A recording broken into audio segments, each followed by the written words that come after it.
Hello students, it's Mrs. Scheevel, and I will be reading to you Swan Lake, retold by Peter Clover, illustrated by Teresa Martinez. At last, here he comes, said the queen, late as usual, even for his own birthday party. Young Prince Siegfried leapt off his horse and bounded up the palace steps, 3 at a time.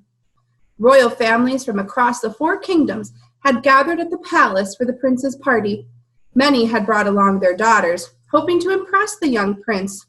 Everyone knew that the queen was looking for a suitable princess to marry her only son and heir.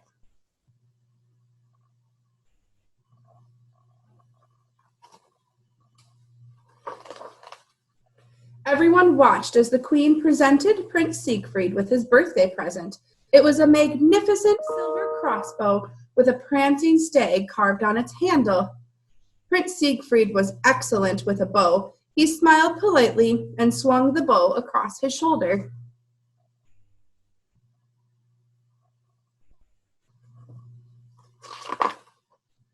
The queen clapped her hands and an orchestra started playing. The young prince mingled with the guests and forced himself to dance with all the blushing princesses. The princesses were of every possible shape you can imagine. Some were tall, some were small. One even had a mustache.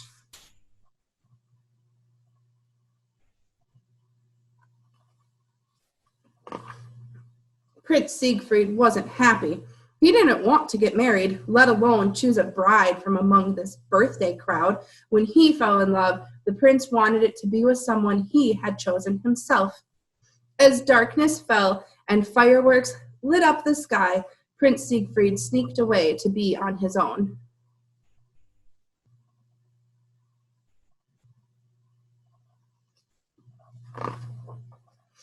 The prince wandered away from the royal palace and found himself in an enchanted forest.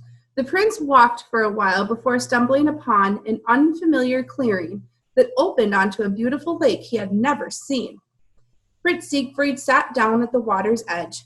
Gentle waves lapped at the shoreline as a fleet of white swans came gliding across the moonlit lake.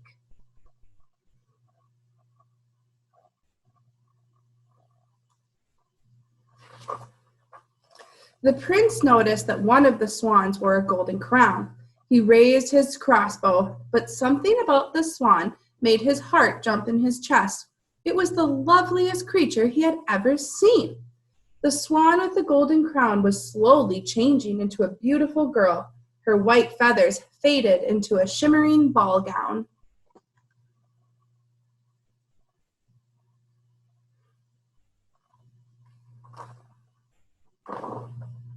Prince Siegfried thought he was dreaming as the radiant princess stepped out of the lake to meet him.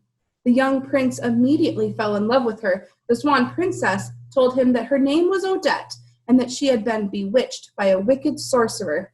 All the swans were under the same spell, and Swan Lake was filled with the tears of all the parents who mourned for their lost daughters.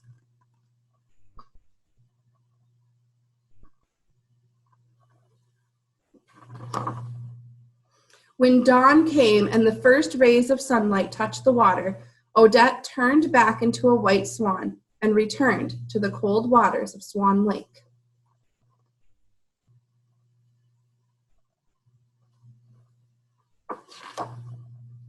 Prince Siegfried had promised to meet with Odette the following night, believing that his newfound love was a secret.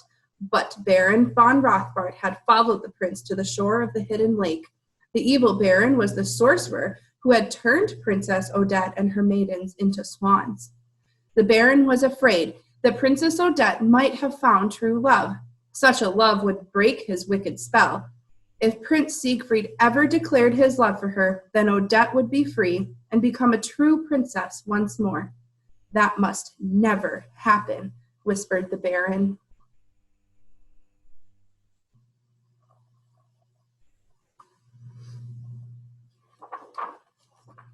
The following evening was the night of the grand ball where the queen expected Prince Siegfried to dance with and choose a future bride.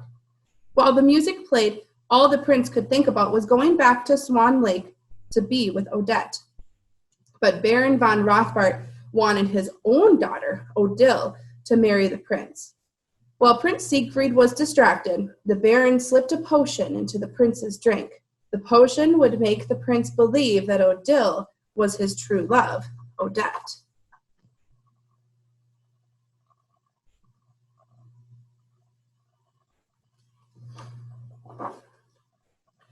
Prince Siegfried could hardly believe his eyes when he saw his beautiful swan princess gliding down the grand staircase. Of course, it was really Odile, but because of the magic potion, the prince saw only Odette. Prince Siegfried asked Odile to dance, and as the young couple moved around the floor, the queen believed her son had chosen his future bride.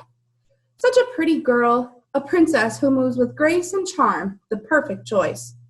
The prince and princess danced once, twice, 3 times, and more, and the Baron watched, pleased.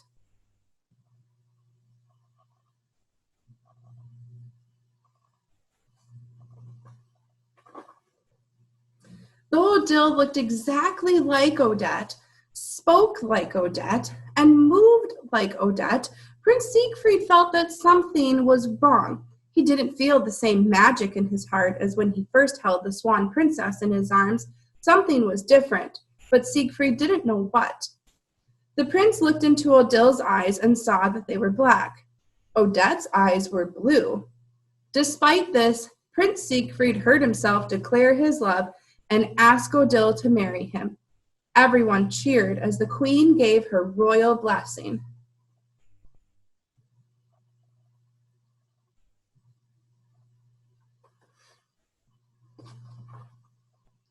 It was only when Prince Siegfried glanced toward a window that he realized he had made a terrible mistake.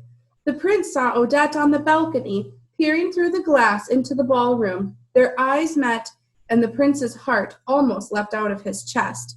The prince raced outside, but Odette had gone. All Siegfried could hear was his own pounding heart and the sound of soft beating wings overheard in the starry sky.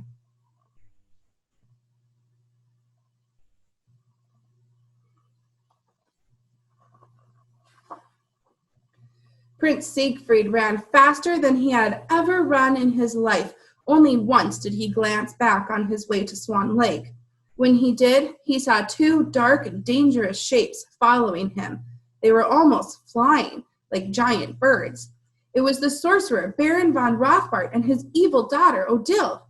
As the prince neared Swan Lake, he saw Princess Odette gliding away across the water. "Odette, Odette," called Prince Siegfried, "wait!" The swan princess turned her graceful neck toward him. The golden crown on her head glimmered in the moonlight.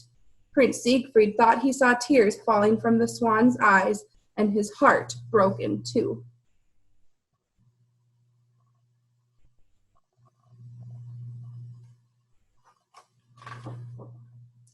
"It's no use," cried the evil baron. "You cannot win. You are promised to me," screamed Odile. But all Siegfried wanted was Odette, his beautiful swan princess. "Odette, I love only you," the prince cried across the lake, and for one moment the whole world stood still. All Siegfried could see was Odette. He didn't notice the other swans turning back to maidens as the spell crumbled away, or the baron and his daughter melting into black smoke.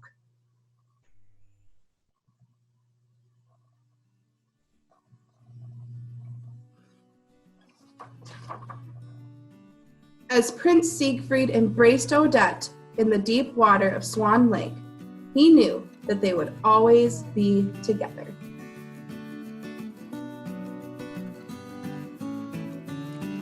I hope you enjoyed that story of Swan Lake.